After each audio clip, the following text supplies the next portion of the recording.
Hey, welcome to the Elle Russ Show, where we explore ways to get healthy, wealthy, and wise. With a combination of guest interviews and solo episodes, I hope you will be inspired and motivated to become the best of whatever you are. I'm Elle Russ, #1 best-selling author and subject expert with over a decade of helping thousands of people across the globe. Visit my website, elleruss.com, to learn more about free guides, masterclasses, online courses, and more. Enjoy the show.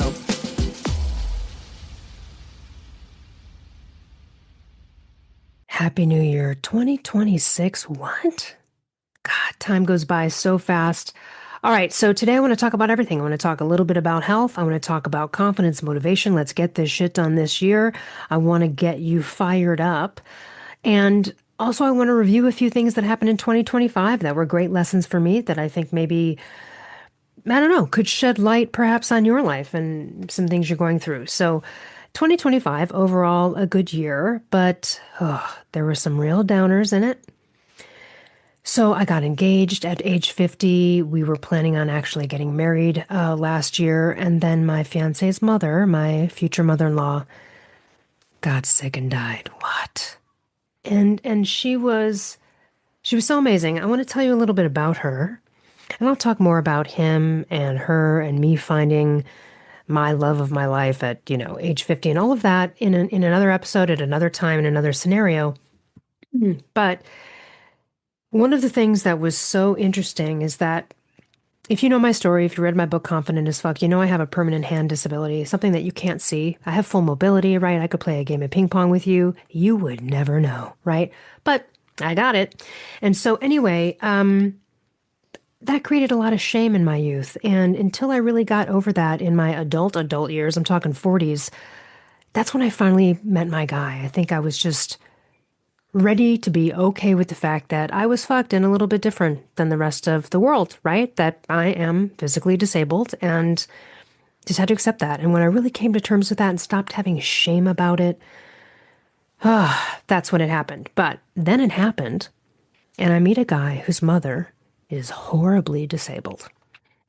I mean, I don't even know how to describe this. We're talking the most debilitating rheumatoid arthritis since she was 16. She died at age 78. Progressively worse throughout her whole life. Whereas the end, when I met her, she literally had, she had 2 stumps for hands and dangling fingers, couldn't even move them. It looked like something out of a horror show. I'm not going to lie. It literally looked like Hollywood horror movie.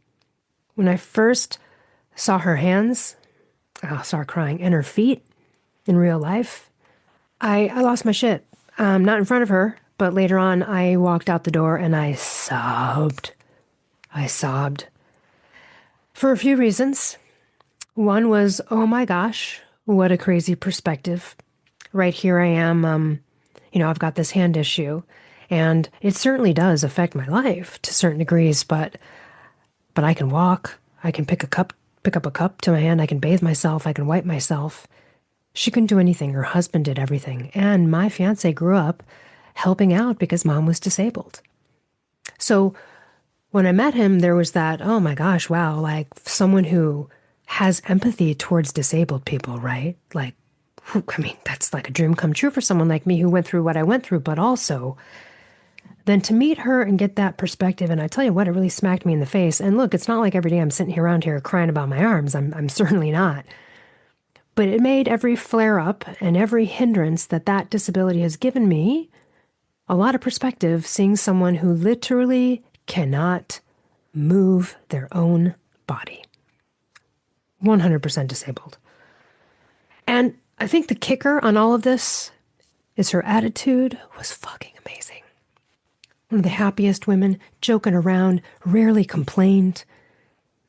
And after her death, they discovered, I guess they knew, no one ever told me, maybe because it's just a bunch of boys in the family, they don't talk like women do, but they let me know that their mother had written a book, a children's book, and you hear that in the background, that's my doggy wrestling on his dog bed. She wrote a couple of books, and she wrote all of this poetry and thoughts. I sobbed my eyes out for weeks. She wrote whole like pages about why she doesn't like being invited to barbecues, why she doesn't like parties. And it was all the reason about people tripping over her wheelchair, her having to stretch her neck to look up to people, not being able to know if she'd be able to go to the bathroom. All of the complications that happen with being a disabled person that only someone in that situation would know. I read her inner thoughts on this disability, again, why me? And yet still trudging through with faith and with laughter and with love, and while potentially a technical, quote, burden to others, not a burden at all in spirit, in fact, the opposite. My own mother, who's a saint, I would say, read these things and heard about my mother-in-law and was like, oh my gosh, she's a better person than I am. I need to look at my life. So I had this amazing experience with this incredible woman, and then her getting sick and dying. Now I'm so grateful I had to have personal one-on-one time with her in Scotland, where they live.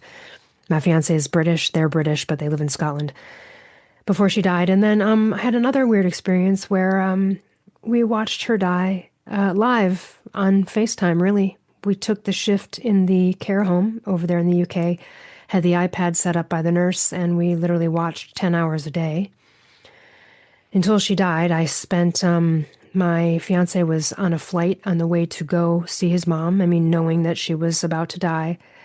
She died like right as he was landing in Scotland. I had just gotten off my shift and gave it to my father-in-law and future brother-in-law. And then she died a couple of hours later. I'm really glad she didn't die while I was with her. I talked to a dying person for a week. The one interesting thing about that, if you've been through that, the hospice situation, they say hearing is the last to go, and whether they can hear you or not, whatever, we'll never know, right? But I sort of got to tell her everything that maybe, I don't know. I mean, I told her so much about how I love her son and what he means to me, but we were able to just tell her everything. I was able to just tell her everything I thought about her son and her and how she inspired me, and probably wouldn't have gotten that chance. But that was really rough. So we went through that this year. And then, and then every woman who's dealt with a man here listening is laughing at this, but the male medical avoidance shit is real, right? And so, well, my fiance, oh, my tooth hurts months and months ago. Got to get to the dentist. Let's set you up. No, I don't have time. I don't have time. Well, you see where this is going. Huge face abscess. I mean, almost had to go to the hospital for invasive surgery. Fucking nightmare of 15 days. And listen, imagine me, like, I'm already a patient advocate, so imagine my loved ones when they go through something, then that's like a full-time job now that I'm in. So we had to go through that, and that was really scary because, and this is just something I want to throw out there. You probably already know this, but this was my reminder because I knew this too. Don't you ever let a tooth problem go by the wayside. Get on it immediately. That shit is in your face. It's near your brain. It's near your eyes. If a tooth infection becomes systemic, you're fucked. I have a best friend whose aunt is currently paralyzed, and it all started from a cracked tooth that got infected, turned into sepsis. You can look it up. Horrible. She's paralyzed. Okay, that was frightening. I eventually, during this process, when we were at urgent care one night and he was getting IVs through his arm, I took a photo of him in getting the IV. And then I superimposed words over it like a meme. And I just put, quote, I was too busy to go to the dentist. And I told him, I said, I'm going to show this to you every single time that you balk about a doctor's appointment. So that was very scary for me. I was on alert, highly adrenalized for, 10 to 15 days. It was an emergency tooth extraction situation, total disaster. Long story short, he's fine. So we went through that. So it was a couple of tough things. And then my mother started to have some health issues, got diagnosed with AFib. And so now we're like, I don't know if we're going to be able to do the wedding in Scotland at this point, but we have plans to be married in Scotland in June. We will get married in Los Angeles legally sooner. So we're likely going to do that in a few weeks or so. I will be legally married, and then we'll have the ceremony at another time. So yeah, so going through some stuff. First of all, if you have all of your faculties, your mobility, and you're not physically disabled, take a moment to be so grateful for that. I was crying the other night in bed and had to go get an ice pack for my wrist because it had flared up and was excruciating pain. It felt like someone had taken a knife and was stabbing my wrist. Not to make you feel guilty about being an able-bodied person, but how we just forget how other people have it. Now, someone has it worse than me, right? Like we take a look at my fiance Richard's mom. He's got it. She had it worse. And I can feel a little bit better in my pain knowing that, well, at least I have my arm, at least I can move my arm and all of that stuff. But take a moment to feel really grateful about your physical capabilities and range of motion and all of that, because it's not something to take for granted. That got ripped away from me. I didn't choose that. So be grateful for that. That's a way to start out 2026. Also, I'm going through menopause, so while we're on the health topic here a little bit. All right. It's so individual, you guys. All of my friends who are going through it have completely different symptoms, different situations, different solutions. But I'm just going to share my personal, because if you're going through menopause right now, I'll share a quick personal couple things that I noticed that I had to change. And this is why you have to be very aware of yourself and in tune with yourself so that you know what's up. So, for example, I took oral progesterone every night, and I was taking 100 milligrams for like the first half of the month, and then 200. Then I backed down to 100. Long story short, I started waking up exhausted, not wanting to get out of bed. In fact, kind of dizzy. And I quickly realized it was probably the progesterone. I just cut it, and it immediately went away, which told me that I needed a lower dose. Now, unfortunately, in this world, when you go to the CVS, the pharmacies like Walgreens in the United States, they only carry 100 or 200 milligram pills of progesterone. And if you need less than that, you have to go to a compounding pharmacy, and that's not really covered by insurance in the United States. So you're paying out of pocket. So I realized that 100 was too much. 50 was just right. But most people would tell you, 50 is not enough, or this isn't enough. You know what? What's right for you is fucking right for you. That goes for thyroid too, although HRT is way more fine-tuned individual, and it changes more often versus thyroid. Thyroid to me is a lot easier and straightforward. HRT is extra individual, if that makes sense. So you've got to be in tune. Then I had another friend who was bleeding all the time, and she was not on enough progesterone to hold it in, so to speak, and she had to go up to 200 milligrams of progesterone a night. I know a woman on 400. It's whatever's right for you. Then here's the other aspect. Menopause coaches, people in this industry, women, they're going to be like, you need estrogen, you have to take it, it's protective, all this stuff. That's fine. I agree. Studies show. I'm there with you too. I just didn't have, I had a little bit of the brain symptom of some estrogen, a little brain fog. I'm putting a can of anchovies in the like putting milk in a cabinet, like doing dementia type of things. And that's a little bit, the estrogen. So my doctor was like, hey, just try Biest. You can get it on Amazon, Biest, 2.5, lowest dose, do one pump, just see how you do. So for the first month, I did that. And I was like, okay, yeah, this is going great. I don't notice any difference. Now, he did say, he goes, it could restrict your appetite or it might increase it. And be careful and really pay attention to your breasts and your nipples, because if they get too sore or something goes wrong there, then that's a sign that you need to back down or stop. So for the first month, I was fine. But then suddenly, I got a symptom that I didn't have before. I started to get hot flashes after starting estrogen. Okay. Now, some people would say, well, that just means you need more progesterone. That just means you need, I also started to gain a lot of weight. Then my nipples got extremely sore. My boobs got huge. And I was like, fuck this. Just stopped it. Now, will I need it in the future? Maybe. Am I open to that? Absolutely. Am I glad I biohacked it and tried it? Because everyone was like, you got to do this for your crepey skin, for your brain, for everything else, for your heart health. I get it. So I did. But I'm here to tell you too, I was like, So that's a revisit, and that can happen. Things may switch. At one point, I started off, and most people start off with 1 milligram testosterone cream. And I did a couple years ago. Then I moved to 2. Then I moved to 3. But on 3, I noticed, too much. Too much. Started to feel a little bit aggro, started to get some other symptoms. Was like, too much. Back down to 2. So you really have to feel it out. What's right for one woman is not right for you. Do not get bullied or badgered or coerced into doing something you don't want to do. Do I believe in HRT? 100%. That's why I'm on it. It's a game changer. It's a lifesaver for my weight, for my brain, for my sleep, for my health. Before progesterone, I was an Olympic sleeper my entire life and then suddenly had horrible sleep, and that is classic menopause. Progesterone solved it. Easy peasy. I pay $50 a month. Boom, done. I'm sleeping. So, big fan of HRT, but also a big fan of be aware, be individual, keep track of your body, get a good practitioner who's not pushing you in one direction or another. Okay? So, do you need it? No, you don't need it. Is it nice to have if you want some estrogen? Sure.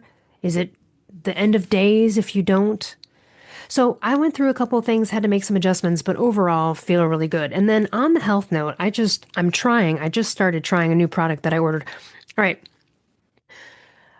The one diagnostic tool that I like are like a Fitbit watch or anything that tracks heart rate, on your wrist or like an Oura ring. I find those to be helpful, particularly with thyroid, but also just life.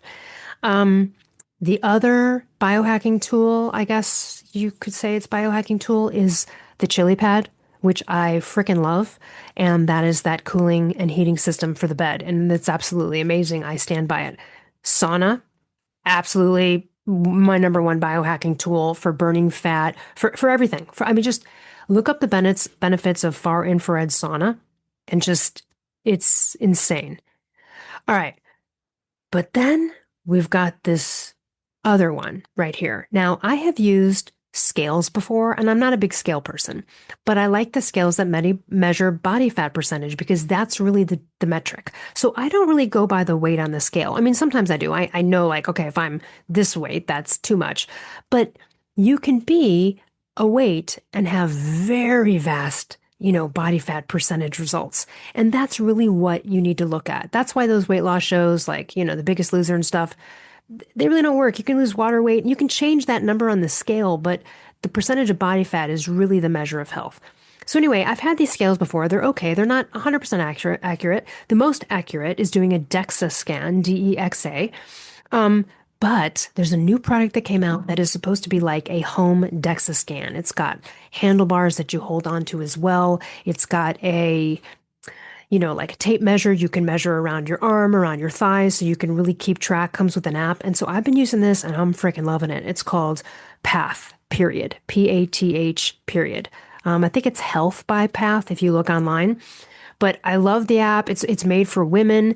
It can provide, like recommendations. Those I don't need as much because I know what to do, but I'm loving that device. So that's a new sort of biohacking tool. And again, if you're on a fat burning weight loss journey, body circumference, you really want to measure all of the things and see where you're going, I would look into getting that system, Path. Or listen, or you can get a cheaper tool online. I think for like $25, you could go to Amazon, do body fat percentage scale. They usually come with apps. And, that's been extremely helpful in my life. So that's another health thing. All right, let's talk about what are you going to do this year? So I talked a little bit about this message I sent out to my email list. And if you're not on it, go to ellruss.com/newsletter. I don't bombard my email list. I send out positive, inspiring things and an occasional announcement on something you might be interested in. I'm not selling 24/7. I don't do that. So go sign up if you want to learn about those type of things and things in the future that I have coming up in 2026. Let me throw out a few, just throwing out a couple. Confidence isn't loud, it's calm. Okay? So if you have this impression that you've got to be boisterous, loud, raise your voice at all to be confident, that's not true. Sometimes that is required, but it's not true. Loud is like fucking insecurity doing CrossFit. You know what I mean? Like loud is just insecurity. The other thing I mentioned in my New Year's message was you don't become confident by feeling ready. You actually become confident and cultivate confidence by surviving things you thought you couldn't. Throw out some gems here. I'm going to roll them out. Just tidbits. If you need everyone to approve what you got going on, you're not confident, you're compliant. It's a different skill set, different results. Okay. Uh, Confidence is, it's like trusting yourself after you've disappointed yourself before. See what I'm saying? That's like the real flex. Um, and self-doubt shouldn't mean stop. It means you're not delusional, but you just proceed anyway. That's all. I also mentioned on that little message that you're not late. Your dream is not late. You just stopped lying to yourself about how hard it is. That's what you have to do. Okay? You have to stop lying to yourself about how hard it is. That's what's keeping you back. And also wanting the outcome without wanting the discomfort, that's a fantasy. Like fucking dreams and goals require receipts. Like you know what I mean? There's gonna be discomfort. And honestly, no one who's actually doing the thing is shocked that it's uncomfortable. Only the spectators are fucking surprised about that. So you don't need more motivation. You just need fewer negotiations with your fear. And again, the cost of staying the same this year is going to be higher than the cost of change. Than those that cost, meaning those uncomfortable moments as you walk up the ladder to up level your shit. The cost of staying the same this year, it's going to be higher than the cost of changed, right? And the thing is like people kind of ignore it because it's like billed monthly. You know what I mean? So kind of recap some of those fear. It's not a stop sign. It's just you just drive through it. Just fucking right, like zip right past it. Like you got the card for the toll booth and you can be scared and still be serious. Okay. Another gem, clarity. It comes after movement and action, not before. You get clearer as you move, as you take action. So usually dreams don't die from failure. Now, I'm not saying that people haven't pursued dreams and they died or whatever, that's definitely happened. But dreams don't usually die from failure. They die from fucking procrastination that's cloaked in, like, that's disguised as planning. You keep planning. I've been there. I've been there too. Look, I kind of planned on writing my second book for 2 years before that. Some could call it procrastination. I had a light bulb go off that I felt it was right timing. So sometimes you have to discern whether you're really procrastinating or whether that is some good simmering and planning and it's not the right time and the right time will show up. But most of the time, your dreams aren't dying from failure. They're dying from procrastination disguised as like continual planning and preparation. Like you in 2026, like your future self, all that you want, is begging you to stop being so, quote, reasonable. And you know what I mean? Which is really like a word for safe or scared. And, here's the thing, because people are often like, well, what if it doesn't work out? Confidence isn't believing that everything will work out. That's part of it. I mean, that's a great vibe. That's a good intention. That's self-trust. That's wonderful. And you want to have that. But it's not believing everything will work out. It's actually knowing you'll handle it if it doesn't. That's the strength. That's the flex. That's grown ass confidence right there.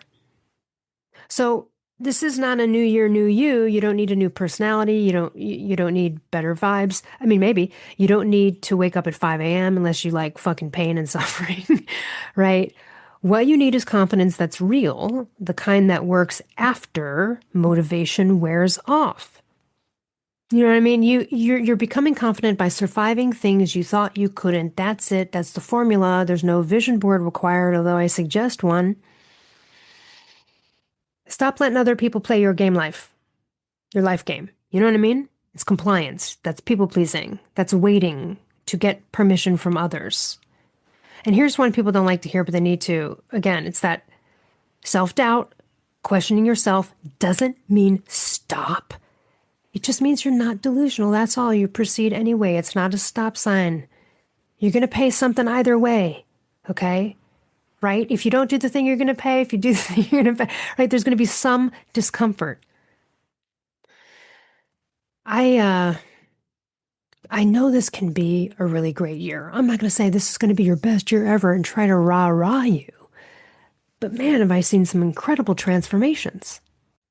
All right, so one of the ways too you can help yourself, and this is not an exercise in beating oneself up about who you are. I've done this. We all have to do it. Like, I'm not here preaching. I'm here telling you, like, I had to look at this shit too. So, is there something about your personality, your character, anything that you kind of feel you need to change? Have you been given the same note over and over again by loved ones and people? I don't care what it is. Do people call you selfish? Do people call you this? Do people call you that? Like, and again, I'm not saying they're right, okay? But is there some truth to some of that? Is there a perception you think that you're contributing to that you'd like to change? Then you can really actively take a look. You know what I mean? At those kind of things. And I think that that's really, really, really great. But the goal isn't just to get the result. The real win is when you're forced to become who you really are on the way there. It's like you don't have to start over this year because you're starting from experience. There's a huge difference. So you don't need to act brand new. Do you know what I'm saying? And the thing that you keep circling, the dream, the pursuit, the thing that you keep kind of circling around, that's not confusion. That's just resistance to becoming someone bigger than you are now. That's all that is. Because if that dream scares you, that's some good shit right there. That means it requires a new identity, not just better habits, right? Like, who is that person? That new identity. You don't chase dreams, you just outgrow that version of you that can't hold on to them. That's all you're doing. You're not chasing them. So it's kind of like flipping the switch on these old adages, these sayings like chase your dreams, right? Are you chasing them? No, you're outgrowing the version of you that can't hold them yet, and you're moving into another version who can keep those dreams, hold on to them, pursue them. And honestly, along the way, every single level of success, it asks the same question. Who do you have to stop being? Sometimes becoming isn't about adding, right? It's about shedding and getting rid of what no longer fits. So are you afraid of failure, or are you afraid of success changing how people relate to you? Most people don't fear the work, they fear the new standard they might have to live up to, or the new impression, or the new opinions that people might have. So this is the year to take inventory, not just of looking at maybe a couple of goals. Take inventory of your excuses. What do you got going on here? What might be draining you is information, and what might energize you is actually data. Like, if something's costing you energy, but is never paying you back, then that's not part of the process, that's a fucking leak. So you have to ask yourself, what am I tolerating that my future self would never allow? And you don't have to fix everything, you just need to stop protecting the things that are breaking you down. How about this? You're not becoming someone else this year, you're becoming more accurate. A more accurate version of who you are and want to be. Maybe the version of you on the other side of this year is someone who makes decisions faster, who apologizes less, trusts themselves more. I don't think your future self wants you to be perfect. They just want you to be brave early. So this is the year to stop asking, well, what if it doesn't work? And start asking, what if I outgrow this life? If I outgrow this perspective? I want you to be excited about who you're becoming, not just what you're building. If you want a new life, you kind of can't keep that old identity, those old stories. I can tell you right now that avoidance creates more anxiety, and taking inventory does create power, even though taking inventory is self-reflection and it's not always fucking fun. I feel like your next level, whatever that is, however you see your future self, imagine that next level you being allergic to your old habits. Like just, oh, can't believe no. And like I said in my New Year's message, whether you got it or not, you don't need permission. You need alignment with who you really are, with what you want and the actions that you do towards it. I want you to be excited, not because it's easy, but because it's finally honest. Do you know what I mean? This is the year that you just stop preparing to become someone. You just start acting like the person you need to be. All right, before I end here, I just want you to take a breath. Just one, nothing fancy, just breathe in real deep. Just blow it out. Maybe just take a couple. Let the shoulders drop. Unclench that jaw, move it around. Your body doesn't need to brace right now. I just want you to picture yourself 1 year from today, not a highlight reel, not Instagram perfect or any of that stuff, just like REAL, real, right? You've moved, you've chosen, you've stopped overthinking a few things that used to run your life. Notice how you might be standing in the way you want to be, how you would breathe. Less urgency, more trust. Just look around at the future version of your life. What would it include? Not how to get there. What's no longer there? Think about that. What's no longer in the future version of your life? What did you finally let go of? A habit? A relationship? A story about yourself that just got tired of being carried? Just notice what is there. Something you once said, I wish I could do that. And now it's normal life. It's not dramatic, not flashy. It's just normal life and it's yours. You can do that. Feel into the new 2026 version of you for just a minute, because it's not completely fearless. It's not perfect. Your version of you is just done negotiating with fear. That future version of you knows something you don't fully know yet, that the step you're afraid to take is the step that gives you back your energy and power. Take another deep breath. When you come back and you're going about your day, don't try to become this version all at once. Just take one little action this week. Maybe it's an action like a restraint. Maybe it's not picking up a call. Maybe it's not getting into a conversation with someone who says something kind of contentious and you want to go at them and you're like, let's keep the peace.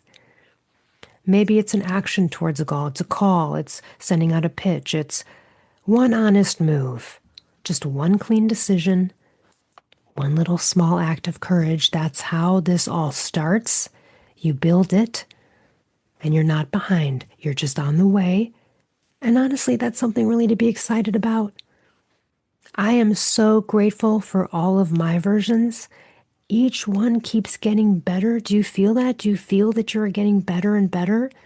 But the more you attend to you and self-reflect, it just is faster.